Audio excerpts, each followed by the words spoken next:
No mundo do futebol, tanto dentro como fora dos gramados, questões relacionadas à discriminação racial ainda persistem, gerando discussões acerca das diferenças entre injúria racial e racismo. Para entender melhor como funcionam os conceitos jurídicos e que posicionamento deve se ter tomado, o TH Entrevista dessa semana conversa com a advogada criminalista Thaís Cardoso. Seja bem-vinda e obrigada por aceitar nosso convite. Obrigada a você, Ana Paula, pelo convite. É um prazer estar aqui, um prazer conversar com todos os seus espectadores, todo o seu público. Então, Thaís, há muitas dúvidas, né, quanto à diferença de injúria racial e racismo. Você pode explicar para a gente?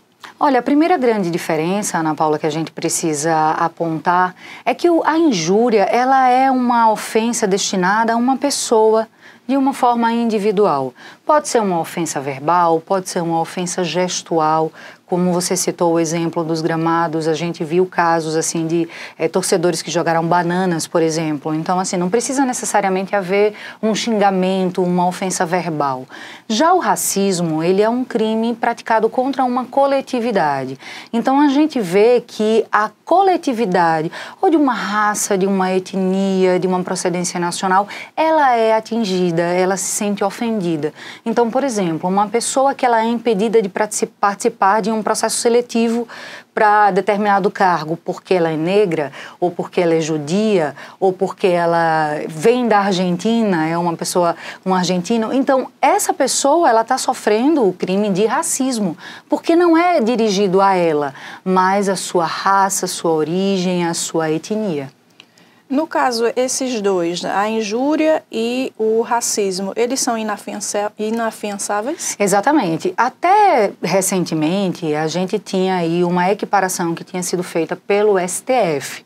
Né? Injúria racial estava dentro do Código Penal e ela passou a ser tratada equiparadamente ao crime de racismo. No início desse ano, Ana Paula, a gente teve aí a entrada em vigor de uma nova legislação que tirou o crime de injúria racial e colocou esse crime dentro da lei de racismo.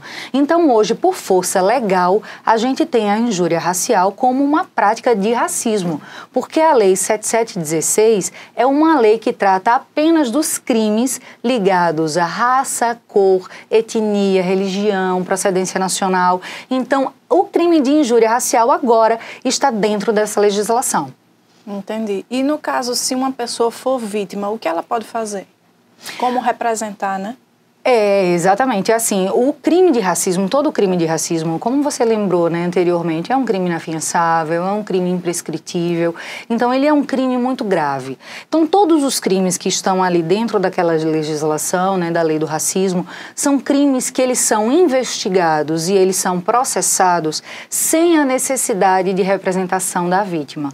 Então, o poder público, tomando conhecimento de que houve aquela prática racista, o poder público, ele tem por obrigação instaurar um procedimento investigatório e mais à frente, se realmente houver indícios de materialidade e autoria, instaurar o processo criminal para que se puna efetivamente o autor desse crime. Existe um prazo para que a ação seja aberta?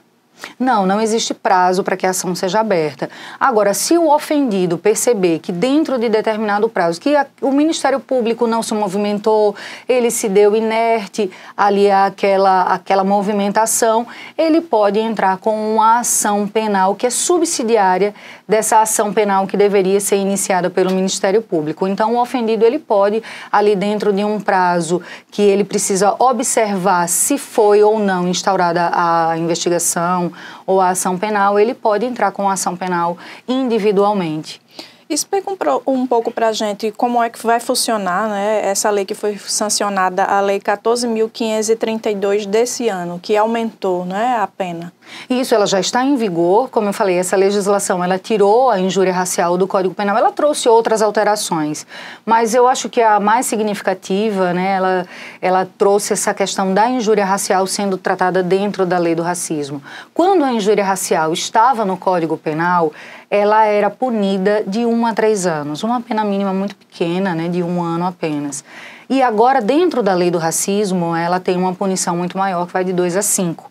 E ela tem algumas agravantes, alguns aumentos de pena que são importantes. Então, por exemplo, se o crime é praticado por mais de uma pessoa, tem aumento de pena.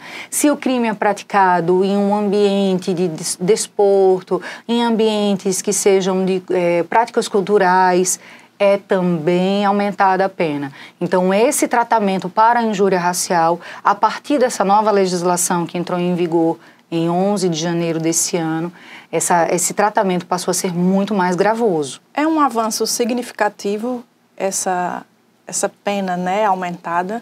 Vai ajudar a coibir, né, esses casos?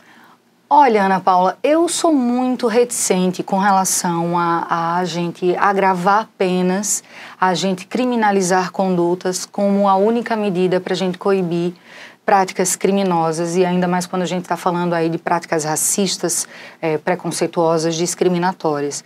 A gente precisa entender que a gente precisa formar uma sociedade mais civilizada, né? Eu acho que uma sociedade civilizada precisa de menos regras. Se a gente precisa tipificar, que é tornar crime determinada conduta, é porque a gente não conseguiu ainda chegar num ponto de civilização para que a gente mesmo possa se inibir de praticar determinadas condutas simplesmente porque ela é errada e não porque ela é uma prática criminosa.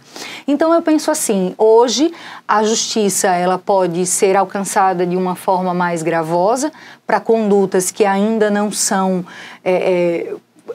intimamente coibidas, porque não deveria uma pessoa xingar a outra por causa da sua cor, por causa da sua etnia, por causa da sua cultura, da sua religião, da sua procedência nacional. Isso deveria partir dela, não fazer isso. Mas já que se faz, ótimo que a gente tenha uma pena mais gravosa, né? Eu penso que a gente precisa pensar em construir pessoas mais civilizadas para que a gente não precise usar legislações como essa.